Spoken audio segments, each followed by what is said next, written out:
नमस्कार दोस्तों, स्वागत है आपका आर के स्मार्ट स्टडी के इस यूट्यूब चैनल में। इस वीडियो में हम लोग उत्तोलक यानी कि लीवर के बारे में पढ़ने वाले हैं, जिसमें कि हम लोग उत्तोलक क्या होता है और उत्तोलक के कौन कौन से भाग हैं, साथ ही साथ उत्तोलक की जो विभिन्न श्रेणियाँ होती है उनके बारे में हम लोग डिस्कस करने वाले हैं। और उत्तोलक से जो एक इम्पॉर्टेंट क्वेश्चन पूछा जाता है यांत्रिक लाभ का, उसको भी हम लोग कवर करेंगे। तो चलिए बिना देरी किए हुए शुरू करते हैं। जैसे कि जान लेते हैं उत्तोलक क्या होता है। उत्तोलक जो है वो एक प्रकार की सीधी अथवा वक्राकार छड़ होती है। यानी जो हमारा उत्तोलक है वो सीधी अथवा वक्राकार छड़ हो सकती है, जो किसी स्थिर बिंदु के चारों ओर घूम सकती है। यानी उत्तोलक एक ऐसी युक्ति है जो किसी स्थिर बिंदु के चारों तरफ घूम सकती है। जैसे यदि हम बात करें शीशा झूले की, तो हमारा शीशा झूला जिस पर बच्चे बैठकर झूलते हैं वो कुछ इस प्रकार से होता है, जो इस आलम के चारों तरफ क्या करता है, घूमता है। और एक बच्चा यहाँ पर बैठा होता है और एक बच्चा यहाँ पर बैठा होता है। तो ये क्या है, एक प्रकार का उत्तोलक है जो इस स्थिर बिंदु के चारों तरफ घूम सकता है। और क्या है कि यह आघूर्ण यानी कि मोमेंट के सिद्धांत पर कार्य करता है। यानी उत्तोलक जो है वो मोमेंट के सिद्धांत पर कार्य करता है। ये बहुत ही इंपॉर्टेंट है। अब यहाँ पर एक टर्म आया है आघूर्ण या मोमेंट। मोमेंट क्या होता है, सबसे पहले ये जान लेते हैं। अगर आपको मोमेंट पता है तो आप यांत्रिक लाभ बहुत ही आसानी से समझ सकते हैं। तो जैसे कि मोमेंट जो हमारा होता है, मोमेंट ये होता है किसी भी स्थिर बिंदु, जिस बिंदु के चारों तरफ वस्तु घूम रही है। सपोज करो हमारे पास ये कोई इस प्रकार से वस्तु है, इस पर हम बल लगाकर इसको क्या कर रहे हैं, घुमा रहे हैं इस तरफ में। तो बल यानी फोर्स और इसके बीच की जो लंबवत दूरी होती है, डिस्टेंस, इसके गुणनफल को हम आघूर्ण कहते हैं। यानी आघूर्ण जो है एक बल का युग्म होता है। एक बल है जो किसी वस्तु को स्थिर बिंदु के चारों तरफ घुमाने का प्रयास करता है। यह बल और इसके बीच की दूरी का गुणनफल होगा, यही हमारा मोमेंट होता है। यदि यह दूरी ज्यादा होगी तो मोमेंट का मान जो है वो ज्यादा प्राप्त होगा, और दूरी कम है तो मोमेंट का मान कम प्राप्त होगा। तो आइए अब जान लेते हैं कि उत्तोलक जो है, इस उत्तोलक के कौन कौन से भाग होते हैं। तो नेक्स्ट हेडिंग हमारी है उत्तोलक के भाग। उत्तोलक के मुख्य रूप से 3 भाग होते हैं। नंबर 1 पर आता है आलम, जिसको इंग्लिश में हम फलक्रम बोलते हैं। यानी उत्तोलक के 3 भाग हैं। पहला भाग है आलम्ब, जिसको कि फलक्रम कहते हैं। नेक्स्ट दूसरा भाग है भार, जिसको कि लोड बोलते हैं। यानी जो सपोज करो ये मैं, यहां पर क्या है, मैं बैठा हूं और मैं क्या कर रहा हूं, इस व्यक्ति को मैं ऊपर की तरफ उठा रहा हूं। यानी ये हमारे लिए काम करेगा लोड का। जिस भार को हमारे द्वारा उठाया जाता है उसे हम क्या कहते हैं, लोड बोलते हैं। और तीसरा भाग हमारा आता है उत्तोलक में प्रयास। प्रयास जिसको कि इंग्लिश में बोलते हैं एफर्ट। हमारे द्वारा जो बल लगाकर वस्तु उठाई जाती है उसको हम एफर्ट कहते हैं। यानी हम कितना प्रयास कर रहे हैं। जैसे यहाँ पर मैं बैठा हूं तो मैं अपने वजन को इस पर पूरा आरोपित करने की कोशिश करूंगा, और अपने वजन को जब इस पर आरोपित करूंगा तो इधर का ये लोड क्या करेगा, ऊपर की तरफ उठ जाएगा। तो यहाँ पर जो हमारा प्रयास है वो ये बिंदु जो कहा जाएगा उसको बोलेंगे एफर्ट, और ये पॉइंट हो जाएगा लोड। ये उत्तोलक के 3 भाग होते हैं। जैसे कि और उत्तोलक की बात करें तो उत्तोलक में आता है तराजू। तराजू कैसा होता है, तराजू कुछ इस प्रकार से होता है।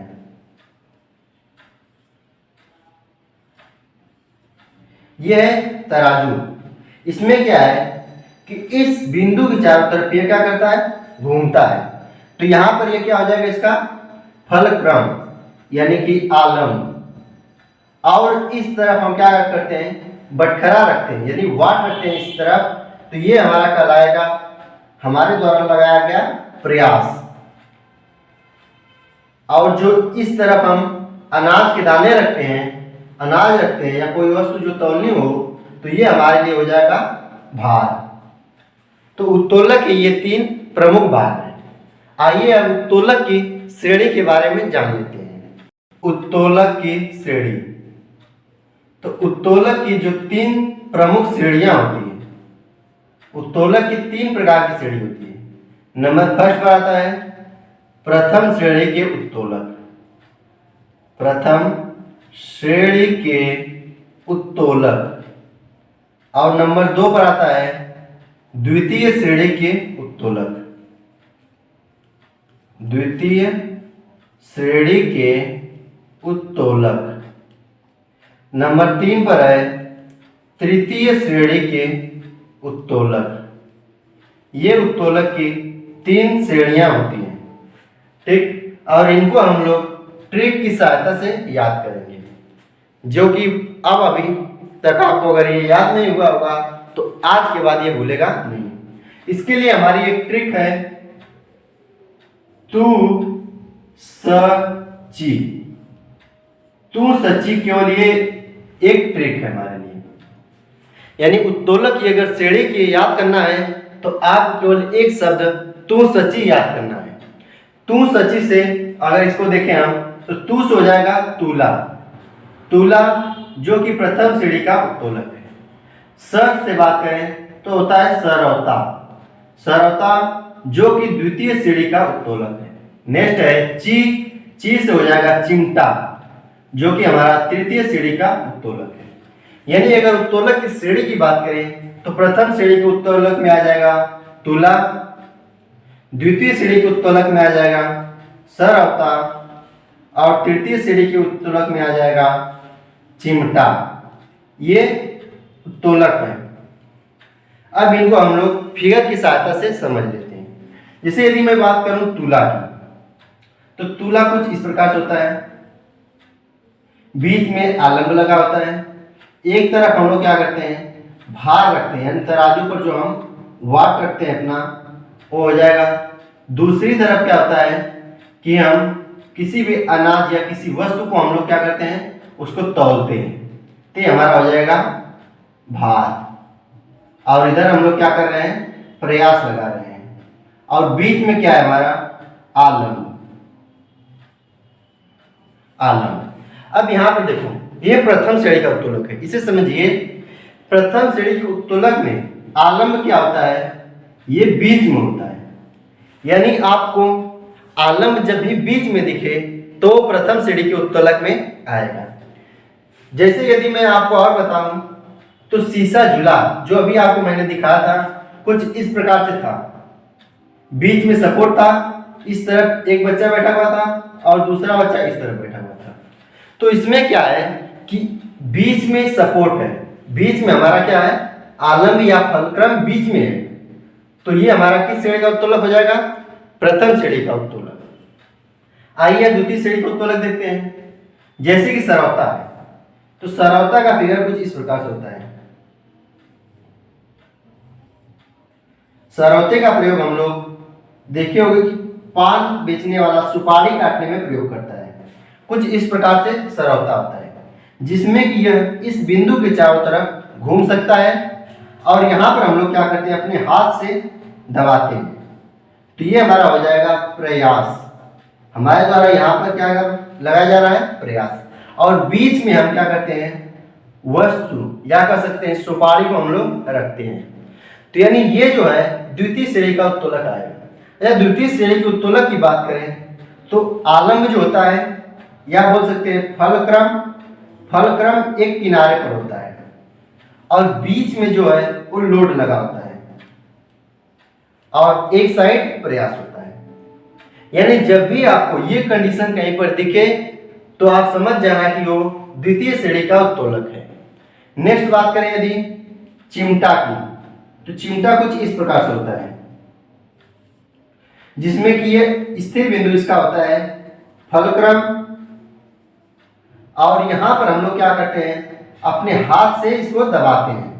यदि हाथ से इसको दबाएंगे तो ये हमारा कहलाएगा प्रयास। और यहां पर क्या होता है कि हम कोई गर्म वस्तु पकड़ते हैं, सपोज करो गर्म वस्तु इस प्रकार से रखी गई है, तो ये हमारे लिए क्या हो जाएगा, लोड। यानी कि चिमटा जो है उसमें आलंब एक किनारे पर, बीच में हम प्रयास लगाते हैं और भार दूसरे किनारे पर होता है। इस प्रकार का उत्तोलक आपको जहां दिखे वो समझ जाना कि वो तृतीय श्रेणी का उत्तोलक है। इस श्रेणी के उत्तोलक के लिए ये ट्रिक याद रखना, तू सची, तूला, सरवता और चिमटा। आइए कुछ और एग्जाम्पल लेकर हम समझ लेते हैं। जैसे यदि मैं बात करूं नींबू निचोड़ने वाली मशीन की, तो नींबू निचोड़ने वाली मशीन किस प्रकार की होती है, तो कुछ ऐसे होती है नींबू निचोड़ने वाली मशीन। यहाँ पर आलंब लगा होता है और ये कुछ इस प्रकार से होती है। इसमें क्या होता है कि यहाँ पर हम लोग नींबू को रखते हैं, ये हमारा हो गया नींबू, और यहाँ पर हम लोग क्या करते हैं, दबाते हैं। तो ये हो गया हमारा आलंब, फलक्रम, ये हमारा हो गया एफर्ट, हमारे द्वारा लगाया गया प्रयास, और बीच में क्या है, लोड। तो जब तुलना करते हैं अब हम, तो किनारे पर आलंब किसमें है, प्रथम में नहीं है, द्वितीय में भी है, तृतीय में भी है, या तो दूसरा होगा या तो तीसरा। यदि लोड की बात करें तो लोड हमारा बीच में है, तो लोड बीच में किस श्रेणी में आता है, द्वितीय श्रेणी में। तो इसका मतलब हो गया कि जो नींबू निचोड़ने वाली मशीन है वो द्वितीय श्रेणी का उत्तोलक है। तो चलिए अब हम लोग बात कर लेते हैं यांत्रिक लाभ के बारे में। जो उत्तोलक का यांत्रिक लाभ होता है, यानी कि मैकेनिकल एडवांटेज जिसको बोलते हैं, तो उत्तोलक का यांत्रिक लाभ बराबर होता है, लाभ देखो क्या होगा, हम कितना बल लगा रहे हैं उसकी तुलना में हमारे द्वारा कितना भार उठाया जा रहा है। जैसे सपोज करो यदि मैं, इसका फार्मूला होगा पहले लिख लो, होता है लोड, यानी हमारे द्वारा उठाया गया भार और लगाया गया प्रयास, इनके अनुपात को हम लोग क्या कहते हैं, यांत्रिक लाभ। अब यांत्रिक लाभ को समझ लेते हैं कि क्या होता है। जैसे यदि मैं बात करूं कि भार हम 5 केजी का बल लगाकर, यानी 5 केजी यदि हम बल लगाते हैं तो उसकी तुलना में हम लोग क्या करते हैं, 5 केजी का ही भार उठा पाते हैं। तो इसका मतलब यांत्रिक लाभ जो होगा वो 1 हो जाएगा। यदि हम 5 केजी का बल लगाकर 10 केजी की वस्तु उठा रहे हैं तो यांत्रिक लाभ हो जाएगा 1 से अधिक, यानी कि 2 हो जाएगा। और यदि हम ज्यादा प्रयास लगाना पड़ रहा है, कम वस्तु उठ रही है, तो उस कंडीशन में यांत्रिक लाभ जो होगा 1 से कम प्राप्त होगा। तो आइए अब जान लेते हैं कि हम किस उत्तोलक का यांत्रिक लाभ 1 से कम अथवा 1 से अधिक होता है, इनके बारे में डिस्कस करते हैं। जैसे कि यदि मैं आपको तृतीय, इसको मैं उल्टे क्रम में बताऊंगा। जैसे यदि मैं बात करूं तृतीय श्रेणी के उत्तोलक की, तो तृतीय श्रेणी के उत्तोलक में क्या है कि हम इस साइड से वस्तु उठाते हैं, तो मोमेंट का इक्वेशन क्या था, मोमेंट हमने अभी पढ़ा था, मोमेंट बराबर होता है बल गुणे लंबवत दूरी। यदि बल गुणे लंबवत दूरी की बात करें तो इसमें क्या है, हम यहां पर देखो 2 मोमेंट कार्य करेंगे, एक ये मोमेंट जो इसको नीचे दबाएगा, दूसरा ये मोमेंट जो इसका विरोध करेगा। तो यदि बात करूं जो वस्तु से जितना दूर होगा, यानी अगर लोड ज्यादा दूरी पर है तो लोड क्या करेगा, ज्यादा मोमेंट क्रिएट करेगा। तो जब मोमेंट ज्यादा क्रिएट करेगा तो हमको यहाँ पर उसके विपरीत मोमेंट क्रिएट करने के लिए ज्यादा बल लगाने की जरूरत पड़ेगी। यानी जो तृतीय श्रेणी का उत्तोलक है, इसमें जो हमारा प्रयास है वो कम दूरी पर है, तो बल हमें ज्यादा लगाना पड़ेगा जिससे कि मोमेंट इसके बराबर हो जाए। तो यहाँ पर हम लोग जो प्रयास लगाएंगे वो ज्यादा लगाएंगे, यानी तृतीय श्रेणी में जो प्रयास हमारा होगा वो ज्यादा होगा। तो यदि लोड की मैं बात करूं तो लोड कम उठेगा, अब प्रयास ज्यादा होगा, तो उसका यांत्रिक लाभ कितना हो जाएगा, यांत्रिक लाभ यानी तृतीय श्रेणी का जो यांत्रिक लाभ होगा वो 1 से कम प्राप्त होगा, 1 से कम। यानी जब भी आपको तृतीय श्रेणी का जो भी उत्तोलक हो उसका यांत्रिक लाभ सदैव ही 1 से कम होगा। यदि बात करें द्वितीय श्रेणी की, द्वितीय श्रेणी में क्या है कि हम बल दूर लगा रहे हैं। यदि बल दूर लगा रहे हैं तो हम कम बल लगाएंगे तभी मोमेंट क्या होगा, ज़्यादा मिलेगा। यदि कम बल लगाने से मोमेंट ज़्यादा मिल रहा है तो इसका मतलब कम बल लगाने से ज़्यादा कठिन वस्तु या ज़्यादा वजन की वस्तु हम इससे नहीं उठा पाएंगे। कम बल लगाएंगे तो ज़्यादा वजन की वस्तु यहाँ से कट जाएगी। यानी यहाँ पर क्या है कि यदि हम कम बल लगा रहे हैं तो हमें लाभ कितना, भार क्या कर रहे हैं, हम ज़्यादा उठा रहे हैं। जैसे इसको समझने के लिए यदि हम लोग, आप लोगों ने गांव में देखा होगा कि इस प्रकार से कुछ खूंटा गड़ा होता है, तो इसको उखाड़ने के लिए लोग क्या करते हैं, यहाँ से रम्मा लगाते हैं और इसको क्या करते हैं, यहाँ पर पकड़कर इसको उठाते हैं। तो ये देखो क्या है, इस बिंदु जमीन पर जो है इसके चारों तरफ घूमता है और ये रम्मा जो है उखड़, ये खूंटा जो है उखड़ जाता है। तो यानी हम लोग क्या करते हैं, यहाँ पर कम बल लगाते हैं तो ये हमारा ऊपर निकल आता है। लेकिन यदि इसी को हम खूंटे को डायरेक्ट पकड़कर उठाए तो ये बाहर नहीं निकलता है। यानी हम जो ये लोड ज़्यादा है, हमें एफर्ट जो लगाना पड़ रहा है वो कम लगाना पड़ रहा है। दैट मीन जो हमारा लाभ प्राप्त होगा, कम बल लगाकर अधिक कार्य कर रहे हैं तो लाभ जो हमें मिलेगा 1 से अधिक होगा। यानी द्वितीय श्रेणी का जो यांत्रिक लाभ है वो 1 से अधिक होता है, अधिक होता है। अब नेक्स्ट यदि हम बात कर लें तृतीय श्रेणी की, तो तृतीय श्रेणी में आता है तराजू, शीशा झूला, ये चीजें। सपोज करो यहाँ पर मैं बैठा हूँ, ठीक, ये मैं बैठा हूँ, तो क्या है कि मैं अपना प्रयास लगा रहा हूँ और इधर कोई दूसरा लड़का बैठा है। यदि मैं 50 kg का हूँ तो यदि दोनों की लंबाई सेम है तो मैं क्या करूँगा, 50 kg के ही व्यक्ति को उठा पाऊंगा। तो इस कंडीशन में यांत्रिक लाभ कितना होगा, 1 के बराबर, 1 के बराबर। यदि यही चीज यदि शीशा झूले को पुनः देखें तो यहाँ पर क्या है कि यदि इसकी लंबाई मैं क्या कर रहा हूँ, अपनी तरफ जिधर मैं बैठा हूँ उधर लंबाई को ज्यादा कर ले रहा हूँ और जो दूसरी साइड है उधर मैं लंबाई को छोटी कर ले रहा हूँ। तो यहाँ पर यदि मैं 50 kg का बैठा हूँ तो ये क्या करेगा, मोमेंट ज्यादा क्रिएट करेगा। तो इधर क्या करेंगे, मोमेंट बराबर क्रिएट करने के लिए बल जाए वो ज्यादा इधर हम लोड उठा पाएंगे। यानी इधर अगर हम 60 kg का या फिर 70 kg का वजन उठा पाएंगे। यानी इधर हम क्या कर रहे हैं, 50 kg का बल लगा रहे हैं तो इधर हम 60 kg 70 kg उठा पा रहे हैं। तो यहाँ पर हम देख रहे हैं कि लाभ हो रहा है, यानी लाभ ज्यादा प्राप्त हो रहा है। तो इस कंडीशन में क्या होगा, यांत्रिक लाभ 1 से अधिक प्राप्त होगा, यानी यांत्रिक लाभ 1 से अधिक हो जाएगा। यदि इसी चीज को हम अपोजिट कर दें, जैसे कि यदि इससे हम क्या करें, इस तरफ की लंबाई को बढ़ा दें और इधर लंबाई छोटी कर दें, यानी इस साइड हम लंबाई को क्या कर रहे हैं, बढ़ा दे रहे हैं और इस साइड लंबाई को छोटी कर दे रहे हैं। तो इस कंडीशन में यदि मैं बात करूं तो यहाँ पर यदि 20 kg की वस्तु रखी गई है तो इस 20 kg की वस्तु को उठाने के लिए हमें यहाँ पर ज्यादा बल लगाना पड़ेगा, यानी करीब 30 kg का या फिर 40 kg का बल लगाना पड़ सकता है।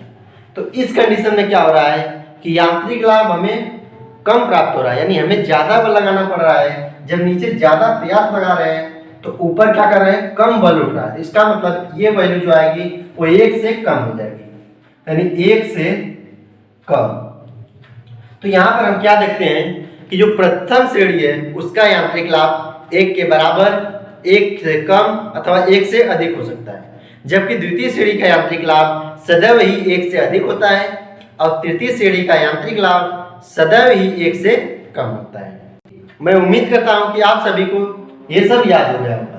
यदि आपको ये सब समझ में आया हो और आपको याद हो गया है तो अब आप हमें बताइए कि जो प्लायर है, प्लायर किस श्रेणी का उत्तोलक है, और नंबर 2 पर बताना कि हैंडपंप किस श्रेणी का उत्तोलक है।